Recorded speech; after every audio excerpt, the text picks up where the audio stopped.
हमारे देश के अंदर हर 4 मिनट में एक बेटा सुसाइड कर रहा है। हमें उन बच्चों को बचाना है। बेटा बचाओ देश बचाओ, बेटा बचाओ देश बचाओ। बेटों को सुरक्षा की जरूरत है और हर 4 मिनट में एक माँ का लड़का सुसाइड कर रहा है, मर रहा है, उसकी तरफ सरकार का ध्यान नहीं है। झूठा दहेज केस आता है, उसके बाद आता है झूठा मेंटेनेंस केस।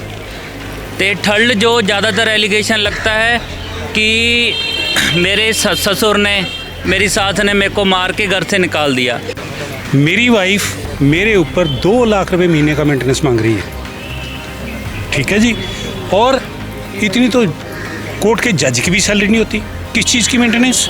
मांगे ये है कि जो लड़कियों को मतलब अधिकार दिए गए हैं वो लड़कों को भी चाहिए। लड़कों की सुनवाई नहीं हो रही कहीं पे भी। जब लड़के के साथ वायलेंस होता है तो कोई भी, हमारी सरकार ने ऐसा हेल्पलाइन नंबर नहीं है जो मेंस के लिए इशू किया हो कि वो अपनी प्रॉब्लम शेयर कर सके। झूठी कंप्लेंट जिसको मैंने वुमेन सेल में 6 मंथ तक हैंडल करा, उसके बाद मेरे ऊपर लोकल थाने में FIR कटी, मुझे हरासमेंट करा गया। बहुत 5 लाख रुपये डिमांड मांगी, मेरे से घूस मांगी गई थाने के अंदर। और अब उसने ठीक अभी 19 फरवरी को मेरे ऊपर केस लगा दिया है DV का, डोमेस्टिक वायलेंस का, मेरे ऊपर, मेरे फादर के ऊपर, मेरी मदर के ऊपर। लेकिन उसकी मदर का इंटरफेरेंस बहुत ज़्यादा था हमारी लाइफ के अंदर। अपनी बेटी को भड़काना, टाइम टू टाइम उसको कॉल करना ज़्यादा से ज़्यादा। बहुत सारे झूठे केस जो लड़कियां बोल देती हैं वही सच है, लड़के मतलब वो सहते रहते हैं। और हम समाज को अवेयर करेंगे कि लड़कों के लिए कानून नहीं है। नमस्कार, दिल्ली अप टू डेट देख रहे हैं। मैं हूं आपके साथ तनिषा। आपने बेटी बचाओ बेटी पढ़ाओ खूब सुना होगा, लेकिन आज के समय में अब बेटों को बचाने की भी नौबत आ चुकी है।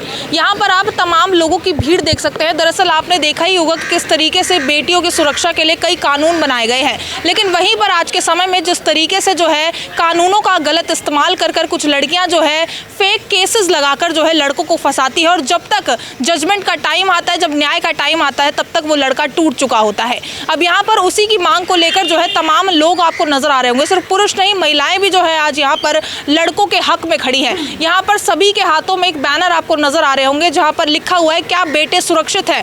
जी हाँ, आज के समय में जब दोनों को समानता के रूप में देखा जाता है, दोनों को समान रूप से देखा जाता है, तो फिर आखिर बेटों की सुरक्षा पर यह कानून पीछे क्यों हट जाता है। अब यहाँ पर जुड़ते हैं क्या कुछ इन लोगों की मांग है, आइए इनसे जुड़ते हैं। यहाँ पर पहले महिलाओं से हम जुड़ लेते हैं कि आखिर वो इस आंदोलन में क्यों शामिल हुई हैं और किस तरीके से जो है आज के समय में बेटों को सुरक्षा की ज़रूरत है।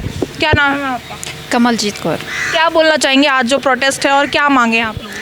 मांगे ये है कि जो लड़कियों को मतलब अधिकार दिए गए हैं वो लड़कों को भी चाहिए। लड़कों की सुनवाई नहीं हो रही कहीं पे भी, उनका हक नहीं उनको मिल रहे। क्या प्रॉब्लम्स फेस करनी पड़ती है लड़कों को? बहुत सारे झूठे केस जो लड़कियां बोल देती हैं वही सच है, लड़के मतलब वो सहते रहते हैं, उनको हरासमेंट बहुत किया जाता है, उनकी सुनवाई नहीं होती कहीं पे भी। ये कब से चल रहा है? जब से महिलाओं को सुरक्षा ज़्यादा प्रदान कर दी गई है, उनके लिए कानून ज़्यादा बना दिए गए हैं, कि ये सब पहले से चल रहा है? नहीं, उनके लिए ज़्यादा कानून बने हुए हैं मेरे हिसाब से। जी, आपका नाम? मीरा बोहरा। आप क्या कहना चाहेंगे, क्या बेटों को सही में सुरक्षा की ज़रूरत है? बिल्कुल, बेटों को सुरक्षा की ज़रूरत है। हमारे देश के अंदर हर 4 मिनट में एक बेटा सुसाइड कर रहा है। हमें उन बच्चों को बचाना है, और वो इसीलिए कर रहे हैं क्योंकि वो डिप्रेशन में हैं झूठों केसों की वजह से। उन पे झूठे केस बहुत ज़्यादा दिए जा रहे हैं, लगाए जा रहे हैं, तो इसलिए हम लोग उसके लिए खिलाफ़ लड़ रहे हैं ताकि अपने बच्चों को हम बचा सकें, अपने भाइयों को बचा सकें। तो क्या न्यायपालिका पर आप लोगों को भरोसा नहीं है? क्योंकि अगर झूठा केस है तो एक ना एक दिन वो भी पकड़ा ही जाएगा और लड़के को भी न्याय मिलेगा ही। बिल्कुल, हमें पूरा भरोसा है अपने न्यायपालिका पे, लेकिन न्याय मिलने में काफ़ी देर हो जाती है। तब तक 10 साल 15 साल निकल जाते हैं और बच्चों की ज़िंदगी स्पॉइल हो जाती है। हमें ये है न्याय जो है वो जल्दी मिले, जल्दी इसका सॉल्यूशन हो, और साथ में इक्वालिटी वाला सिस्टम होना चाहिए कि लड़का और लड़की में कोई भेद ना हो, दोनों को एक जैसा कानून मिलना चाहिए, दोनों को एक जैसी सुरक्षा मिलनी चाहिए। तो यहाँ पर महिलाएं भी आप शामिल देख सकते हैं। देखिए, ये भी किसी की माँ है, किसी की बहन है, किसी की बेटी है। आप क्या बोलना चाहेंगे सर? काफ़ी समय से जो है ये मुद्दा छिड़ चुका है कि अब बेटों को भी सुरक्षा की ज़रूरत है। बिल्कुल, बेटों को सुरक्षा की जरूरत है और हर 4 मिनट में एक माँ का लड़का कर रहा है, मर रहा है, उसकी तरफ सरकार का ध्यान नहीं है, उसकी तरफ सोसाइटी का ध्यान नहीं है। सो बेटों के बारे में उनकी जो प्रॉब्लम्स है अवेयर करने के लिए हम हर स्टेट में जाके प्रोटेस्ट कर रहे हैं, उनको जागरूक कर रहे हैं कि बेटों के दर्द को भी समझा जाए। क्या क्या दिक्कतें होती हैं लड़कों को? किस तरीके की सुरक्षा की आप मांग कर रहे हैं? लड़कों को कानूनी सुरक्षा बहुत सबसे पहले चाहिए, क्योंकि जब भी लड़के का किसी फैमिली में डिस्प्यूट होता है वाइफ के साथ, वो अगर कहीं भी जाता है उसे कानूनी रूप में कहीं भी सहायता नहीं मिलती है। और दूसरा, जब लड़के के साथ वायलेंस होता है तो कोई भी हमारी सरकार ने ऐसा हेल्पलाइन नंबर नहीं है जो मेंस के लिए इशू किया हो कि वो अपनी प्रॉब्लम शेयर कर सके। इसी कारण से वो साइड की तरफ बढ़ता है और मर जाता है। आप एनजीओ से हैं या आपके साथ भी ऐसा कुछ हुआ है जिस वजह से आप लोग ऐसी मांग कर रहे हैं? मैं एनजीओ का प्रेसिडेंट हूँ, मैं खुद ये एनजीओ को रन अप कर रहा हूँ, क्योंकि मुझे लगा आज के टाइम में बेटों का दर्द कोई भी नहीं समझता और इसको समझाने के लिए सोसाइटी से शुरुआत करने की बड़ी ज़रूरत है, क्योंकि जब हम सोसाइटी को जागरूक करेंगे तभी शायद ये कानून जागेगा। इसीलिए हम जगह जगह जाके सोसाइटी को अवेयर कर रहे हैं। ऐसे क्या कौन कौन से केस आप लोगों ने सुने हैं जिसमें आपको लगा है कि हाँ बेटों को भी सुरक्षा की ज़रूरत है? जी मैम, आए होंगे ऐसे केस? जी मैम, हमारे पास केस आते हैं कि ऐसे केस आते हैं जो कभी सुने नहीं होते। सबसे पहले तो आता है डीवी का केस, झूठा दहेज केस आता है। उसके बाद आता है झूठा मेंटेनेंस केस। तो थर्ड जो ज़्यादातर एलिगेशन लगता है कि मेरे ससुर ने, मेरी सास ने मेरे को मार के घर से निकाल दिया। जैसे कि एक बहू अपने ससुर के फुट टच करती है, अगर उसने आशीर्वाद दिया ना तो वो एलिगेशन आशीर्वाद की जगह ये सुनने को मिलेगा कि इसने मेरे को बैड टच किया, ये वाले को एलिगेशन। लेकर तो प्रॉपर इन्वेस्टिगेशन पुलिस द्वारा होता होगा। ऐसा तो नहीं है कि अगर झूठा इल्ज़ाम लगा दिया तो वो इंसान फंस जाएगा, ऐसे उसकी तो तहकीकात की जाती है ना? नहीं मैम, कहाँ तहकीकात की जाती है? 1% भी नहीं की जाती।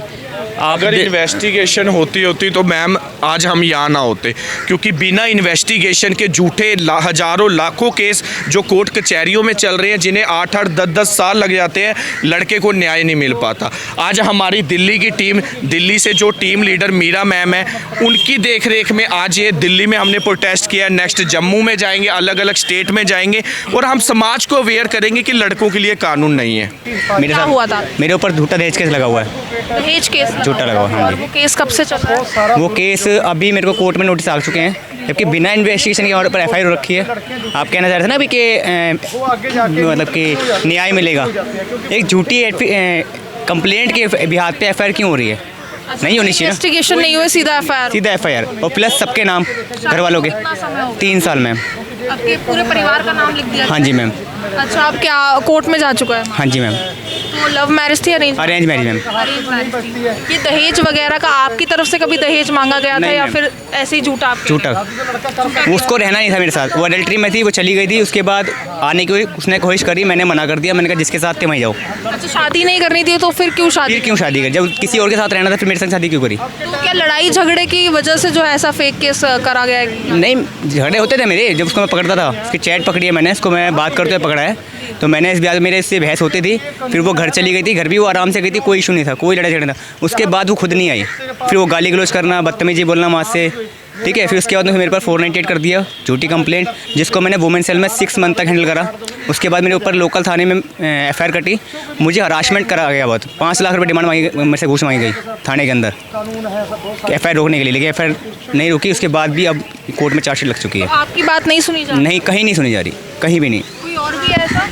हाँ जी मैम। क्या नाम है सर आपका? मैम मनोज सोनी। आपके साथ क्या हुआ? जी, मेरे साथ एक्चुअली मेरी शादी हुई थी 2 फरवरी 2023 को, और मेरी वाइफ जो है वो बेसिकली इंदौर से है। इंदौर से 60 किलोमीटर दूर एक एरिया पड़ता है बागली, वहाँ से लोकल से है। तो अब उसने अपने घर वो पिछले 1 साल से गई हुई है। अब 27 मार्च 2026 को 1 साल कंप्लीट हो जाएगा उसको घर से गए हुए। और अब उसने ठीक अभी 19 फरवरी को मेरे ऊपर केस लगा दिया है डीवी का, डोमेस्टिक वायलेंस का, मेरे ऊपर, मेरे फादर के ऊपर, मेरी मदर के ऊपर। कोई प्रूफ तो मिला होगा पुलिस को, ऐसी कैसे एफआईआर हो गई आपकी? अब ये नहीं पता मैम क्या एफआईआर हुई है क्या नहीं हुई है। 25 एफआईआर नहीं, डोमेस्टिक वायलेंस का केस है, सीधा केस है, सीधा डायरेक्टली सीधा नोटिस हमें मिले हैं। और 25 फरवरी को मेरी फर्स्ट डेट थी। हालांकि 19 फरवरी को मेरे को पेपर रिसीव हो रहे हैं, और 25 फरवरी को जाके इंदौर में मेरे लिए प्रेजेंस होना वो बहुत टफ था।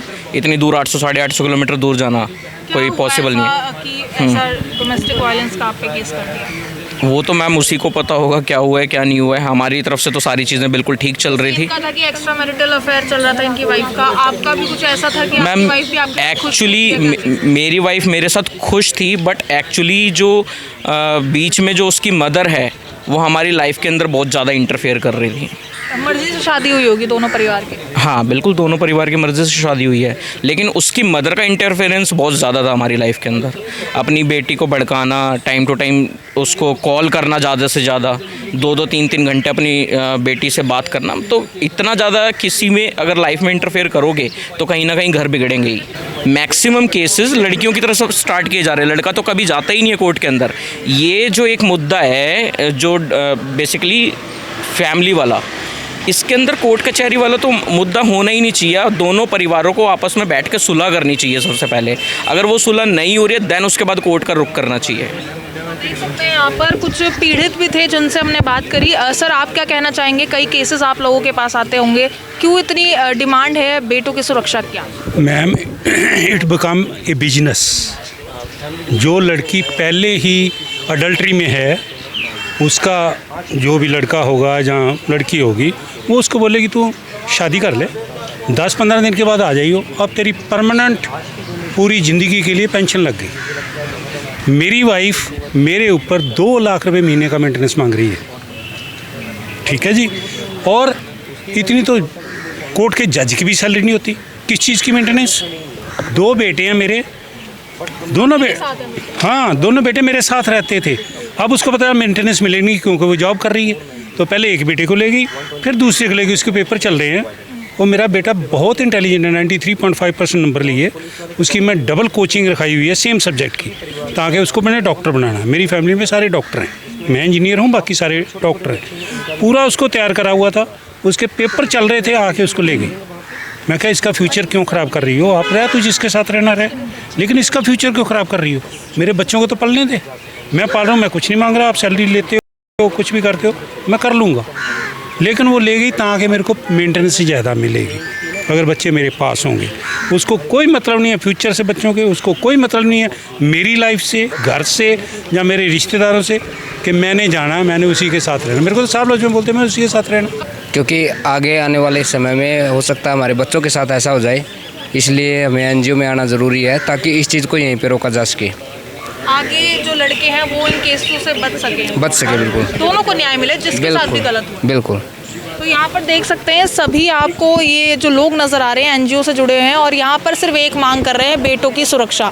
देखे होंगे आपने कई ऐसे मामले हैं जहाँ पर जो है फेक केस लगाकर जो है लड़कों को फंसा दिया जाता है और जब तक जो है फैसला आता है तब तक वो लड़का टूट जाता है या फिर कोई बड़ा कदम उठा लेता है। अब यही कदम ना उठाया जाए, इस वजह से जो है आज यहाँ पर सभी जो है एक कानून की मांग कर रहे हैं, कानून लड़कों की सुरक्षा की। और ये पहल जो है काफ़ी समय से छिड़ी जा रही है कि आखिर अब लड़कों को सुरक्षा कब मिलेगी। जब हमारे देश में लड़का लड़की को समानता से देखा जाता है तो आखिर कानून दोनों के लिए एक जैसे क्यों नहीं है।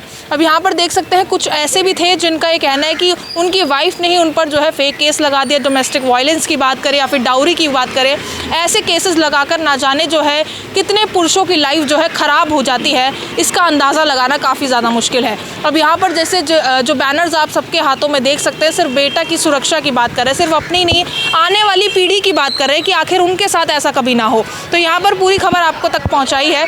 अब इसको लेकर आपकी जो कुछ राय है कॉमेंट सेक्शन में ज़रूर साझा करें और ऐसी दिल्ली से जुड़ी तमाम खबरों के लिए देखते रहिए दिल्ली अप टू डेट।